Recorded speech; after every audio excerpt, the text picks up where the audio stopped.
তিনি তখন মন খারাপ করে বসে আছে। তখন বললো যে আমরা পৃথিবীর সবচেয়ে বড় রাষ্ট্রকে হারিয়েছি, তোমার মন খারাপ কেন?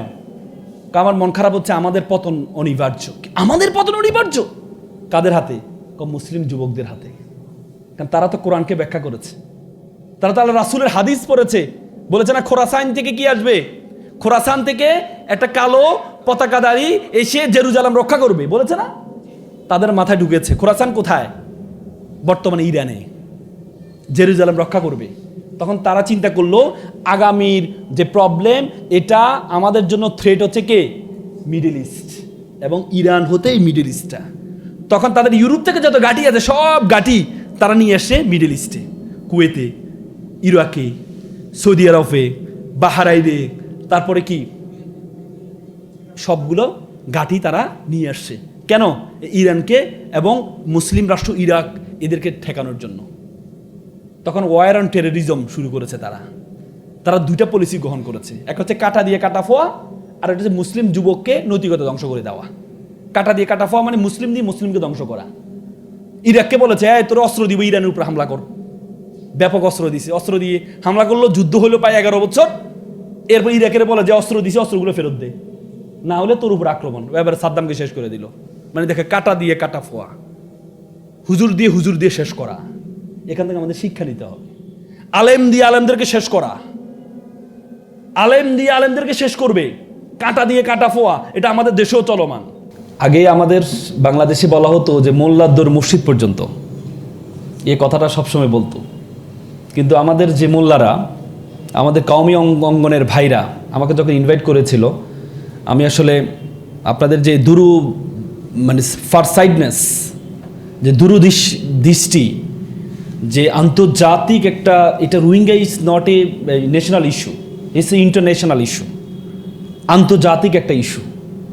এবং রোহিঙ্গারা এবং পার্বত্য চট্টগ্রাম একটা আন্তর্জাতিক চক্রান্তের শিকার। সেখান নিয়ে যে আপনারা চিন্তা করছেন, যেখানে আগে বলা হতো মসজিদ পর্যন্ত, আমাদের কাজ হচ্ছে মসজিদ পর্যন্ত নামাজ পড়বো, কিছু স্টুডেন্টকে পড়াবো, এই আমাদের কাজ শেষ। এর বাইরে যে একটা বিশাল জগৎ আমাদের জন্য আছে, আল্লাহ যে আমাদেরকে পাঠিয়েছেন জাইল ফিল আরদি খালিফা, প্রতিনিধি হিসাবে। উই আর দ্য লিডার্স, আমরা নেতা। আমাদেরকে যে নেতা হিসাবে পাঠিয়েছেন, কিন্তু আমরা এতদিন মনে করতাম আমরা কি নেতা, আমরা হচ্ছে কি। আমি সবসময় বলি যে আমরা আমাদের আলেম সমাজের মধ্যে, বাংলাদেশে আলেম সমাজের মধ্যে স্বাধীনতার পরবর্তীতে, এটা আমাদের পার্শ্ববর্তী রাষ্ট্রের একটা চক্রান্তের মাধ্যমে আমাদের আলেম সমাজের মধ্যে একটা হীনমন্যতায় তৈরি করে দিয়েছে তাদেরকে, যে আমরা আলেম সমাজ বড় চিন্তা করতে পারি না। চিন্তা করলেই এটার পিছনে তারাও বড় একটা কারণ, চিন্তা করলে তারা আমাদেরকে ধরে যে চিন্তা করা যাবে না। গত ফ্যাসিস্ট আমলে যে পরিমাণ আলেমদের প্রতি অত্যাচার হয়েছে, তখন কিন্তু আলেমদের প্রতি যে অত্যাচারটা হয়েছে, এটা কিন্তু দেখে অত্যাচার হয়নি যে কে কোন আদর্শে বিশ্বাসী, কে কি কাউমি নাকি আলিয়া নাকি হেফাজতি নাকি খেলাফতি নাকি জামাতি নাকি, দেখে নাই। কারণ বিপরীত পক্ষ জানে শত্রু কারা, বিপরীত পক্ষ জানে শত্রু কারা। আমরা যদিও আমাদের মধ্যে নিজেদের মধ্যে দল্লিন বলবো নাকি জল্লিন বলবো, হাত উপরে বাঁধবো নাকি নিচে বাঁধবো, কার মতাদর্শ কি, কার আদর্শ কি, কে কোন বাদে বিশ্বাসী, এটা নিয়ে আমরা আছি। মানে আমরা যে বাহিরে চিন্তা করতে হবে, যে চিন্তাটা সুযোগ আমরা পাইনি, নিজেদের মধ্যেও আমরা করতে পারিনি।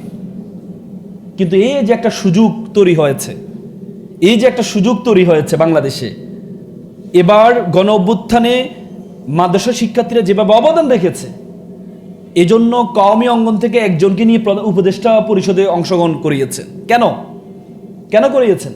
এজন্য করিয়েছেন এবার গণ অভ্যুত্থানে আমাদের মাদ্রাসা শিক্ষার্থীদের অবদান মানে চিন্তা করা যাবে না। আমি যেদিন বাংলাদেশ যেদিন 5 আগস্ট, আমি সেদিন রাতে বিভিন্ন হসপিটালে গিয়েছিলাম, যে সেখানে আমি দেখেছি মাদ্রাসা শিক্ষার্থী কারো পা নেই, কারো হাত নেই, মানে ভয়ঙ্কর অবস্থা মাদ্রাসা শিক্ষার্থী। বেসিক্যালি আমাদের যাত্রাবাড়ি যে মাদ্রাসা শিক্ষার্থীরা, খুবই ভয়ঙ্কর অবস্থা। অনেকের পা কেটে ফেলা হয়েছে। কেন? কারণ পাটা যদি রাখে, পাটা ঠিক করার জন্য যে অনেক টাকা খরচ হবে, কেটে ফেলে সহজ, এই জন্য কেটে ফেলেছে।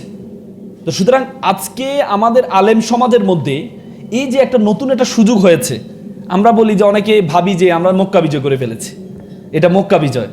আমি বলি এটা মক্কা বিজয় নয়, এটা মক্কা বিজয় নয়, এটা হচ্ছে হুদাইবিয়ার সন্ধির বিজয়। মক্কা বিজয় অনেক পরে, সামনে মক্কা বিজয় আছে, কিন্তু তার আগে এটা হচ্ছে হুদাবিয়ার সন্ধির বিজয়। মানে কি, আপনাকে কাজ করার জন্য অবারিত সুযোগ করে দিয়েছে। হুদাবিয়ার সন্ধি কি বুঝায়, কি শিক্ষা দেয় আমাদেরকে? ফাতহুম মুবিন কেন বলেছে? প্রকাশ্য বিজয় কেন বলেছে? যে হুদাবিয়ার সন্ধি মুসলমানদেরকে প্রকাশ্যে কাজ করার সুযোগ করে দিয়েছে। এই জন্য আল্লাহ তাআলা বলেছে কি, এটা কি প্রকাশ্য বিজয়, ফাতহুম মুবিন নাকি? আপনি দেখেন আল্লাহ রাসূল নবুয়ত পেয়েছে কত সালে? 610, 570 জন্ম, 40 বছর বয়সে নবুয়ত, 610-এ নবুয়ত পেয়েছে। তারপরে হচ্ছে হুদাবিয়ার সন্ধি হয়েছে কততে? 28-এ। তার মানে কত বছর পরে? কত বছর? 18 বছর। আল্লাহ রাসূল মদিনা থেকে যখন হুদাবিয়ার সন্ধি, মদিনা থেকে যখন মক্কা হজ করতে যাচ্ছিলেন, কতজন সাহাবা নিয়ে রওনা হয়েছেন? জানতে হবে তো আমাদের ভাইদেরকে, এগুলা আমাদের ভাইদেরকে এগুলো জানতে হবে। তুরস্কের সাবেক প্রধানমন্ত্রী নাজিবুদ্দিন এরবাকান একটা চমৎকার কথা বলেছেন। বলছে বিপ্লব কেন হচ্ছে না? তিনি 3টি কারণ বলেছে বিপ্লব না হওয়ার পিছনে। মুসলমান এত ডেডিকেশন আছে, এরপরে বিপ্লব হচ্ছে না কেন? 3টি কারণ বলেছেন। তার মধ্যে একটি প্রথম কারণ হচ্ছে, আমরা যে আদর্শ প্রচার করি সে আদর্শ সম্বন্ধে আমাদের নিজেদের ধারণা নেই। মানে কি, আমরা কি আদর্শ প্রচার করি? আমরা কি আদর্শ প্রচার করি? আমরা কোনো ব্যক্তির আদর্শ প্রচার করি, কোনো পীরের আদর্শ প্রচার করি, কোনো নেতার আদর্শ প্রচার করি, কোনো আমিরের আদর্শ প্রচার করি? কার প্রচার করি?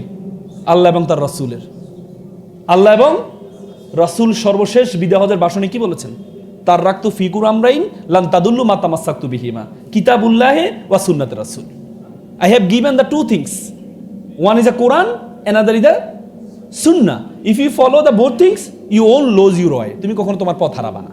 কয়টা? 2টা। নাকি বলেছে কোনো নেতার, কোনো পীরের? কি বলেছে? 2টা। একটা হচ্ছে কোরআন আর একটা সুন্নাহ। নাজিবুদ্দিন এরবাকান বলেছেন, আমরা যে আদর্শ প্রচার করি সে আদর্শ সম্বন্ধে আমাদের ধারণা নেই। তার মানে কোরআন এবং সুন্নাহ সম্বন্ধে আমাদের সেভাবে নলেজ নেই। তাহলে আপনি প্রচার করবেন কিভাবে? তাহলে আপনি আদর্শ প্রচার করবেন কিভাবে? আর দ্বিতীয় হচ্ছে, আমি নিজে মুখে বলি এক, কিন্তু আমার কাজে আরেক। আমি এখানে বক্তব্য স্টেজে যখন দাঁড়াই অনেক চমৎকার কথা বলি, কিন্তু এই ওয়াজটা আমার নিজের জন্য না। ওয়াজটা আমার নিজের জন্য না। হুজুর ওয়াজ করছেন যে আপনারা সবাই আপনাদের গুরুত্বপূর্ণ ঠান্ডা কম্বল বিতরণ করে দেন আল্লাহ রাস্তায়। তো হুজুরের বউ শুনে কম্বলটা দিয়ে দিছে। হুজুর গিয়ে দেখে যে কম্বল নাই। কম্বল কোথায়? আপনি বলছেন আল্লাহ রাস্তা সব দিয়ে দিতে, আমি তো কম্বল দান করে দিছি। বলে যে এটা কি আমার জন্য ওয়াজ? এটা কি আমার জন্য ওয়াজ? অথচ কোরআনে কি বলেছে? লিমা তাকুলুনা মা লা তাফালুন। আল্লাহ রাসূল কি শিক্ষা দিয়েছেন আমাদেরকে? আল্লাহ রাসূল কাছে একটা বাচ্চা নিয়ে আসছেন, ইয়া রাসূলুল্লাহ আমার বাচ্চা মিষ্টি বেশি খায়, একটু বলে দেন না একটু মিষ্টি কম খাইতে। আল্লাহ রাসূল বলছে ঠিক আছে আগামী সপ্তাহে এসো। পরের সপ্তাহে নিয়ে আসছে। ইয়া রাসূল বলে এই বাবা কম খাবা, মিষ্টি একটু কি খাবা? কি খাবা? কম খাবা। তখন মহিলা বলে ইয়া রাসূলুল্লাহ আপনি তো এটা গত সপ্তাহ বলতে পারতেন, এক সপ্তাহ ওয়েট করলেন কেন? আল্লাহ রাসূল বলছে আমি নিজেও মিষ্টি বেশি খাই, কারণ আমি কিভাবে বলি এই বাচ্চাটাকে তুমি মিষ্টি কম খাও। আমি এই এক সপ্তাহ কমানোর চেষ্টা করেছি, এই জন্য আমি তাকে বলেছি তুমি কম খাও। তার মানে আজকে আমাদের বিপ্লব হচ্ছে না কেন? দ্বিতীয় যে কারণ সেটি হচ্ছে আমি নিজের জন্য যেটা বলি সেটা আমি করি না। এরা নিজের জন্য বলে করি না, এটা কারা করে? মুনাফিকরা, জাগতিক যারা আছে। বার্নার্ড রাসেলের নাম শুনেছেন? বার্নার্ড রাসেল সবসময় তার দর্শনে সবসময় বলেন যে কেউ বিয়ে শাদী করবে না। উনি আবার 3টা বিয়ে করছেন। তো পরে ওনাকে জিজ্ঞেস করা হলো যে আপনি তো সবসময় বলতেন বিয়ে শাদী করুন, আপনি 3টা বিয়ে করেছেন। তিনি বলছেন what I say this is my philosophy, what I do this is my personal life. যেটা আমি বলি সেটা আমার ফিলোসফি, আর যেটা আমি করি সেটা আমার পার্সোনাল লাইফ। আমার পার্সোনাল লাইফ ফিলোসফিতে এক না। পৃথিবীতে একমাত্র মানুষ যার পার্সোনাল লাইফ এবং ফিলোসফি এক, তিনি হচ্ছে হযরত মুহাম্মদ মুস্তাফা সাল্লাল্লাহু আলাইহি ওয়াসাল্লাম। এই কথা আমরা বলি নাই, কিন্তু এই কথা আমরা বলি নাই, খ্রিস্টানরা বলেছেন। মাইকেল এইচ হার্ট আমেরিকার একজন লেখক, তিনি 100 influential person history of the world, পৃথিবীর ইতিহাসে ইম্প্যাক্ট ফেলেছে সমাজ জীবনে, যারা প্রভাবিত করেছে সমাজ জীবনে, সে 100 জনের নাম নিয়ে উনি একটা বই লিখেছেন। সে বইয়ে প্রথমে যাকে রেখেছেন তিনি হচ্ছে প্রফেট হযরত মুহাম্মদ সাল্লাল্লাহু আলাইহি ওয়াসাল্লাম। তিনি বলেন Muhammad is the only one person he is successful in religious life as well as in secular life. Muhammad একমাত্র ব্যক্তি যিনি ব্যক্তি জীবনে এবং রাষ্ট্রীয় জীবনে প্রত্যেকটা জীবনে উনি কি সফল, নাকি? আর আমরা বলি যে মসজিদে রাজনীতি কথাবার্তা বলা যাবে না, নাকি? কারণ মসজিদ হচ্ছে ইবাদতের জায়গা, মসজিদে কি করা যাবে না? আর আল্লাহ রাসূল কি করেছে? আল্লাহ রাসূল কি করেছে? আল্লাহ রাসূল মসজিদে নববী থেকে রাষ্ট্র পরিচালনা করেছেন, আবার নামাজও পড়েছেন। রাষ্ট্র বিচারালয় মসজিদে নববী ছিল, নাকি? তাহলে আর এখন বলে যে মসজিদে নাকি সিয়াসাত কোথায় গেল? তাহলে রাজনীতি সিয়াসাত কোথায় গেল? আল্লাহ রাসূলের এগেনস্টে সবাই আরবরা গেল কখন বলেন তো? কখন গেল? আল্লাহ রাসূল যখন সিয়াসাত নিয়ে কথা বলা শুরু করেছেন, তাদের ক্ষমতা নিয়ে কথা বলা শুরু করেছেন, এই জন্য বলছেন যে আপনাকে সবচেয়ে সুন্দরী নারী দেওয়া হবে, আপনাকে এ দেওয়া হবে, সে দেওয়া হবে, তারপর আপনি এটা ছেড়ে দেন। বুঝলেন না কথা? আপনারা আজকে আলেমরা, হেফাজত কিন্তু একসময় আওয়ামী লীগের কাছে খুব প্রিয় ছিল। যখনই তারা সিয়াসাত নিয়ে যে না আমরা সংসদে যাইতে হবে, কারণ তোমরা সবসময় এর বিরুদ্ধে আইন করো, ইসলামের বিরুদ্ধে আমরা যাব, তখনই তারা কি হয়ে গেছে? আল্লামা বাবুনগরীর কি করেছে, কিভাবে ওনাকে নির্যাতন করেছে। 5 মে আমরা সেদিন ছিলাম, কিভাবে মুহুর মুহুর গুলি করেছে। কিসের জন্য? যখনই তারা মনে করেছে সিয়াসাত নিয়ে এদের মাথা ব্যথা শুরু হয়েছে, তখন এদেরকে রাখা যাবে না। আর আপনি মসজিদে আল্লাহ বিল্লাহ করেন, কোনো সমস্যা নেই। আল্লাহ বিল্লাহ করেন, কোনো সমস্যা নেই। তার মানে আপনাকে বুঝতে হবে, আমি যেটা আপনাকে বলতে চাচ্ছিলাম সেটি হচ্ছে নবুয়াত, হুদাবিয়ার সন্ধি হয়েছে 628-এ, 610-এ আল্লাহ নবুয়াত পেয়েছেন। 18 বছরে উনি 1600 জন নিয়ে কোথায় গিয়েছেন? কোথায়? হুদাবিয়ার সন্ধি হজ করতে গিয়েছেন। হজ করার, উমরা করার জন্য যাচ্ছেন, ওনাকে বাধা দিয়েছেন হুদাবিয়ার জায়গায়, বলেছে সেখানে একটা সন্ধি হবে। আল্লাহ রাসূল সেখানে অপেক্ষা করছেন কতজন নিয়ে? 1475-এ 1600। সেখানে আল্লাহ রাসূল যে চুক্তি হচ্ছে, চুক্তির মধ্যে আল্লাহ রাসূল মুহাম্মদ সাল্লাল্লাহু আলাইহি ওয়াসাল্লাম লিখেছে তারা রাসূলুল্লাহ কেটে দিতে হবে। আল্লাহ রাসূল যখন কেটে দিচ্ছে তখন হাত ধরে ফেলেন কে? ওমর রাদিয়াল্লাহু তাআলা ধরেছে না? না, আল্লাহ রাসূল বলছে ধৈর্য ধরো। আল্লাহ বলছে এটাই কি? তার মানে 18 বছরে ইসলামের ম্যান পাওয়ার হলো কত? 1600। মক্কা বিজয় কত সালে হয়েছে? 630। কয় বছরের ব্যবধান? 2 বছরের ব্যবধান। কতজন নিয়ে মক্কা বিজয় হয়েছে? 10,000। তাহলে 18 বছরে লোক পেয়েছে 1600, আর মাত্র 2 বছরে লোক পেল কত? 10,000। তার মানে কি ফাতহু মুবিন কি এমনি হয়েছে? তার মানে আজকে আমাদের জন্য এটা হচ্ছে হুদাবিয়ার সন্ধি, বিজয়। মাত্র আমাদের কাজ করার সুযোগ করে দিয়েছে আল্লাহ। আজকে যদি আপনি আওয়ামী লীগ আমলে যদি এই প্রোগ্রাম করতে পারতেন, ডিজিএফআই বলেন, এআই বলেন, সব এখানে থাকতো, নিয়ে চলে যেত, কি প্রোগ্রাম করবেন? প্রোগ্রামের টেবিলে থাকতো না। কিন্তু এখন করতে পারছেন না। তার মানে এই জায়গাটা যে তৈরি হয়েছে, আল্লাহর কাছে শুকরিয়া আদায় করা যাবে না? যাবে তো। কিন্তু আপনারা যদি একজনের পিছনে লেগে থাকেন, একজনের পিছনে লেগে থাকেন, ওই কি বলে মাহফিল বানান, মাহফিলের কাজ হবে হচ্ছে একটা দলকে কি করা? বাঁশ দেওয়া। তাহলে কি হবে? তাহলে তো আবার হাসিনা আসবে, কিন্তু হাসিনার রূপে আরেকজন আসবে, আরো ভয়ঙ্কর আকার ধারণ করবে। মসজিদে বসবেন। এখন তো শুরু হয়ে গেছে, অলরেডি শুরু হয়ে গেছে। মসজিদে বল্লম নিয়ে আক্রমণ করা হয়, মসজিদে করে না? হ্যাঁ, আপনি মা বোন নিয়ে পর্দার মধ্যে আলোচনা করবেন, পারবেন না। কোরআন হাদিস নিয়ে পারবেন না, কারণ সিয়াসাত নিয়ে কথা বললে তো শেষ।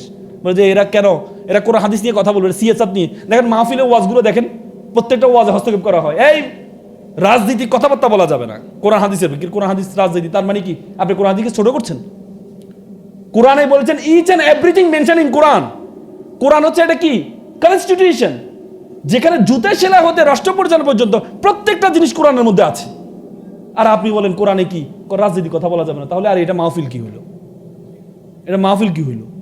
নাকি এটা মাহফিল কি হইল? তার মানে আপনি কোরআনকে ছোট করছেন। আপনি আগে 16-18 বছর যা বাধা পেয়েছেন, সামনে আরো ভয়ঙ্কর বাধা পাবেন যদি নিজেরা কি ওয়াতাসিমু লিহাবলিল্লাহি ওয়ালা তাফাররাকু। আল্লাহ তাআলা কি সূচক ব্যবহার করেছেন? ইমপারেটিভ বাক্য ব্যবহার করেছেন, নাকি আরবিতে কি বলে, মানে নিষেধ সূচক শব্দ ব্যবহার করেছেন। বুঝেন নাই? তার মানে এই জন্য আপনাদেরকে কি লাগবে? কি লাগবে? একতা লাগবে। পারবেন তো? পারবেন তো? তার মানে দেখেন 630-এ মক্কা বিজয় হলো। মক্কা বিজয় হওয়ার পরে মাত্র 1 মাসের ব্যবধানে আরেকটা যুদ্ধ হয়েছে। বলো তো যুদ্ধটা কি? 1 মাসের ব্যবধানে আরেকটা যুদ্ধ হয়েছে। যুদ্ধটা কি? হুনাইনের যুদ্ধ। 1 মাসের ব্যবধান। কোথায়? তায়েফে আমার যাওয়ার সুযোগ হয়েছে সেখানে। 1 মাসের ব্যবধানে সেখানে মুসলমানদের সৈন্য কত ছিল? 12,000। সেখানে এই মক্কার কুরাইশ বংশের বড় বড় ব্যক্তিরা সে যুদ্ধে অংশগ্রহণ করেছে মুসলমানদের পক্ষে। তার আগে তারা মুসলমানদেরকে বিশ্বাস করে নাই। কেন করে নাই জানেন? এটা তো গবেষণা করতে হবে। কেন করে নাই? আল্লাহ রাসূল যখন জন্মগ্রহণ করেছে 570-এ, তখন কাবাগর উপর আক্রমণ হয়েছে। জানেন তো আপনারা কে আক্রমণ করেছে? আব্রাহার, ইয়েমেনের যে সম্রাট, সে আক্রমণ করেছে 62,000 সৈন্য নিয়ে, হাতি নিয়ে। কে আক্রমণ করেছে? কোথায়? কাবাগরে। কাবাগরের ভিতরে তখন অনেকগুলো মূর্তি ছিল। আল্লাহ রাসূলের চাচা মোতালেব উনি বলল যে আমি আমার একে করছি, যার স্রষ্টার কাজ উনি ওনার এটাকে রক্ষা করবেন। পরবর্তীতে আল্লাহ রক্ষা করেছে না? সূরা ফিল হয়েছে না? হয়েছে না? তখন মক্কার কুরাইশ যারা ছিল তাদের মাথার মধ্যে ঢুকে গেছে এই মূর্তিগুলো বাঁচানোর জন্যই মনে হয় কি,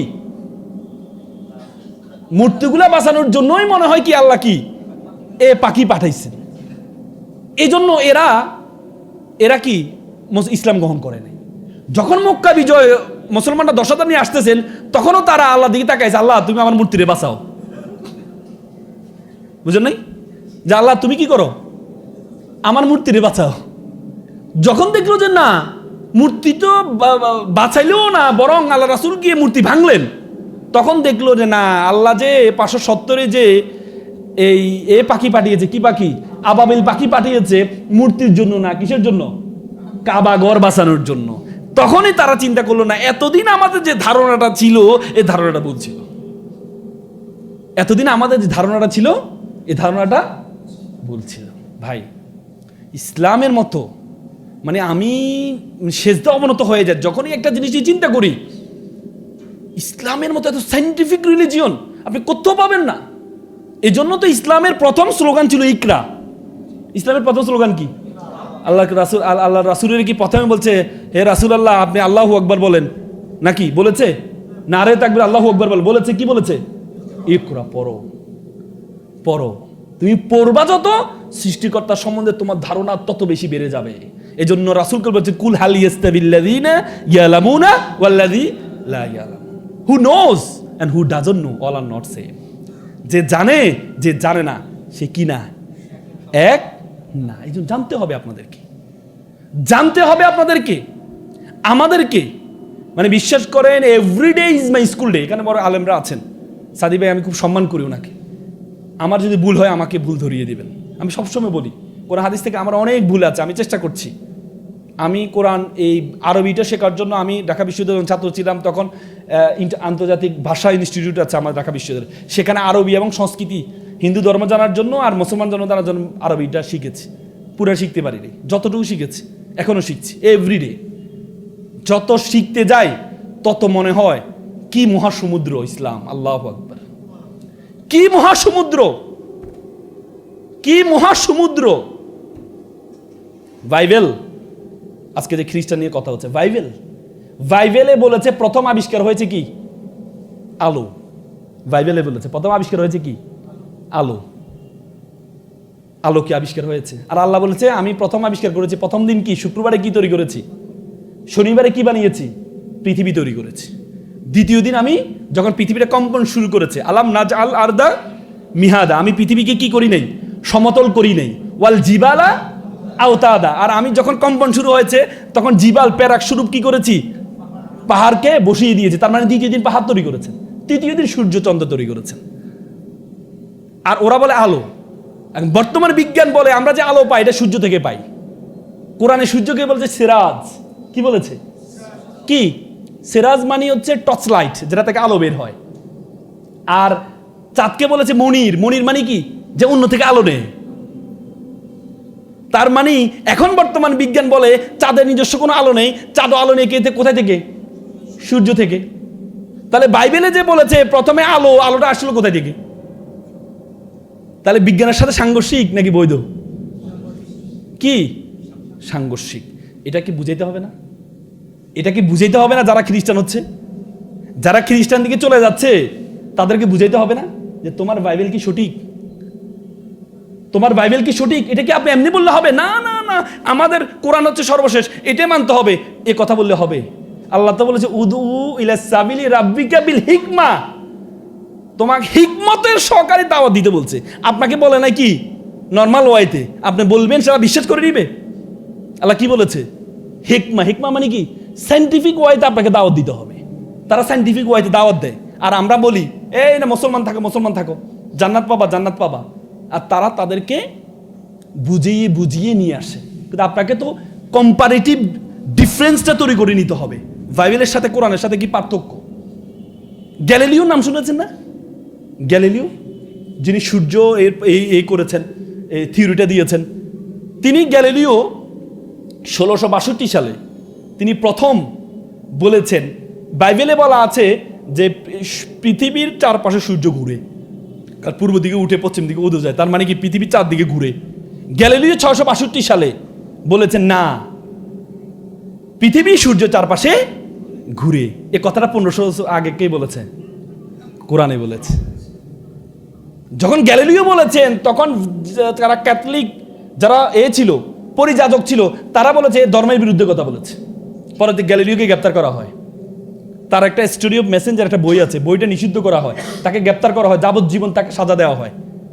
যাবজ্জীবন সাজা দেওয়ার পর ওরে মেডিকেল ক্লিনিকের মাধ্যমে হত্যা করা হয়।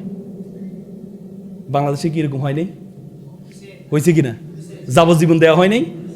হ্যাঁ, আল্লামা দেলোয়ার হোসেন সাঈদীকে যাবজ্জীবন দেয় নাই। তাকে যখন প্রথম গ্রেপ্তার করছে কিসের কারণে বলুন তো?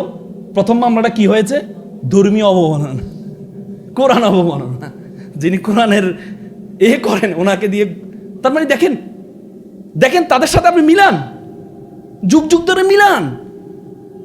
পরবর্তীতে 1992 সালে ভ্যাটিকান সিটি, পোপদের যে রাষ্ট্র আছে ভ্যাটিকান সিটি, সে ভ্যাটিকান সিটিতে বলেছে, তারা বলেছে, পোপ বলেছে যে গ্যালিলিও ঠিক ছিল। এই জন্য গ্যালিলিওকে রাষ্ট্রীয় সম্মান দেওয়া হয়েছে এবং তার বইকে বৈধ ঘোষণা করা হয়েছে। কত বছর পরে? কত বছর? কত বছর পরে? শত শত বছর পরে। তার মানে আপনাদেরকে এই পার্থক্যগুলোও তাদেরকে বুঝাইতে হবে। আপনি যতই কান্নাকাটি করেন এখানে আসি যে আপনারা এদেরকে বুঝান বুঝান বুঝান, না, অভাবে স্বভাব নষ্ট আমরা বলি কি না? আল্লাহ রাসূল বলেছে কাজ আল ফাকরু ইয়াকুন আল কুফরান, মানুষের দারিদ্রতা মানুষকে কি করে?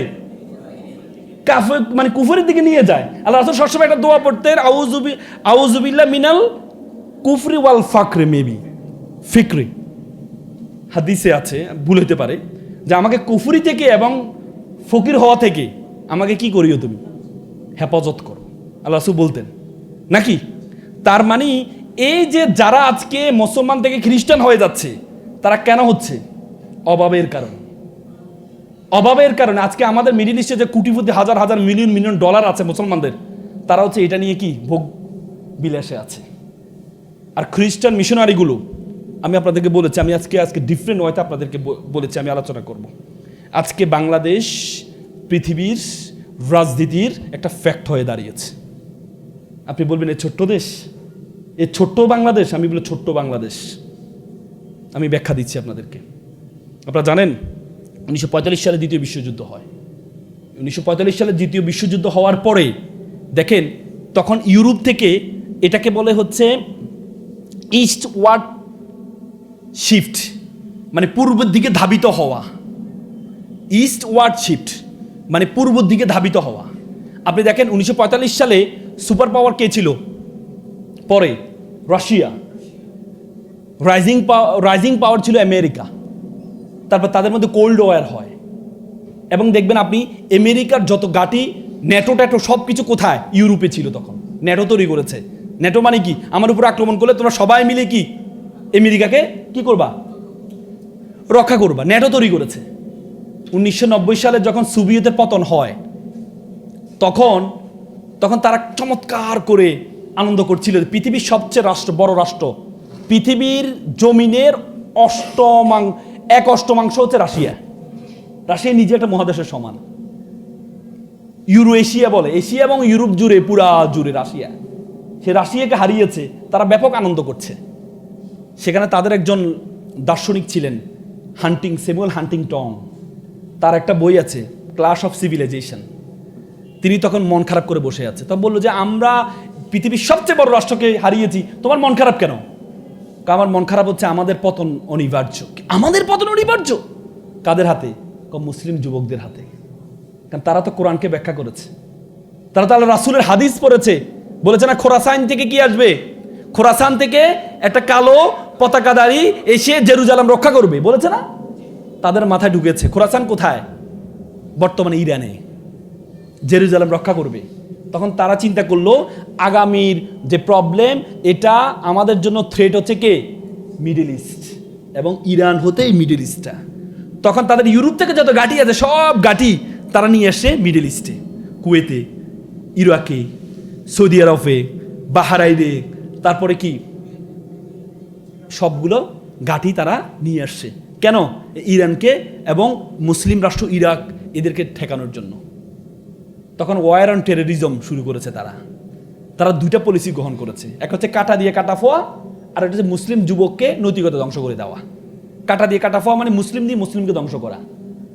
ইরাককে বলেছে তোর অস্ত্র দিব, ইরানের উপর হামলা কর। ব্যাপক অস্ত্র দিছে, অস্ত্র দিয়ে হামলা করলো, যুদ্ধ হলো প্রায় 11 বছর। এরপর ইরাকের বলে যে অস্ত্র দিছে, অস্ত্রগুলো ফেরত দে, না হলে তোর উপর আক্রমণ। এবার সাদ্দামকে শেষ করে দিল। মানে দেখে কাটা দিয়ে কাটা ফোয়া, হুজুর দিয়ে শেষ করা। এখান থেকে আমাদের শিক্ষা নিতে হবে। আলেম দিয়ে আলেমদেরকে শেষ করা, আলেম দিয়ে আলেমদেরকে শেষ করবে। কাটা দিয়ে কাটা ফোয়া, এটা আমাদের দেশেও চলমান। কিন্তু আমাদেরকে সেখানে সচেতন থাকতে হবে যে আলেম দিয়ে আলেমকে শেষ করা। বলবে দোয়ালিন বলে, জোয়ালিন বলে, হাত উপরে উঠায়, নিচে নামায়, দাড়ি ছোট, দাড়ি বড়, এগুলো বলে আলেম দিয়ে আলেমদেরকে শেষ করবে। সেটা তারা শুরু করেছে। আইএস প্রতিষ্ঠা করেছে তারা, এবং আইএস এর সিম্বল দিয়েছে কালো পতাকা। তার মানে মুসলমান যখন কালো পতাকা ধারণ করবে তখনই বলবে এরা হচ্ছে জঙ্গি। দেখেন, শত শত মুভি তারা তৈরি করেছে, শত শত মুভি আইএস নিজেরা তৈরি করেছে, নিজেরা ধ্বংস করেছে।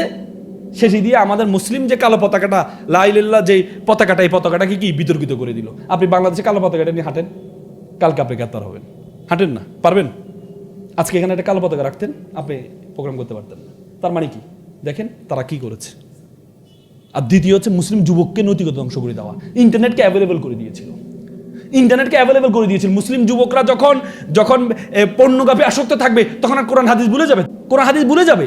এজন্য পর্নোগ্রাফিকে আমাদের দেশীয়, পৃথিবীতে 5টি দেশ সবচেয়ে বেশি পর্নোগ্রাফিতে আসক্ত, তার মধ্যে বেশিরভাগই মুসলিম রাষ্ট্র।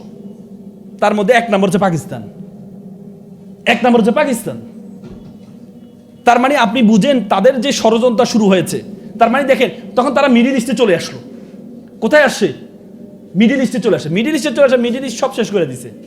শেষ করে তারা দেখলো যে ইরান আমাদের জন্য থ্রেট না, আমাদের জন্য থ্রেট হচ্ছে চায়না। কি চায়না। তখন বলছে যে তাহলে আমাদের যত ঘাঁটি আছে, এই ঘাঁটিগুলো মিডল ইস্ট থেকে উঠাইয়া কোথায় নিয়ে আসতে হবে? সাউথ এশিয়া নিয়ে আসতে হবে। বুঝেন না কথা? বুঝেন না? ইস্টওয়ার্ড শিফট। কোথা থেকে? শুধু পূর্বের দিকে আসতেছে। আর আমাদেরকে বলছে কি? আল্লাহ তাআলা বলছে পশ্চিম দিকে যাওয়ার জন্য। আমরা পশ্চিম দিকে যেতে যেতে কাবাঘর পার হইয়া আমেরিকা পর্যন্ত চলে গেছে নাকি? আমাদেরকে বলছে না ওয়েস্টের দিকে যাওয়ার জন্য, পশ্চিম দিকে যাওয়ার জন্য। আমরা পশ্চিম তো গেলাম, কাবাঘর, জেরুজালেম পার হইলাম, কাবাঘর পার হইয়া যে আমেরিকার দিকে চলে যাচ্ছি। আজকে যদি কোনো মুসলমানকে বলা তোমাকে আমেরিকার ভিসা দেওয়া হবে, নাগরিকত্ব দেওয়া হবে, মুসলমান তো ছেড়ে দিবে।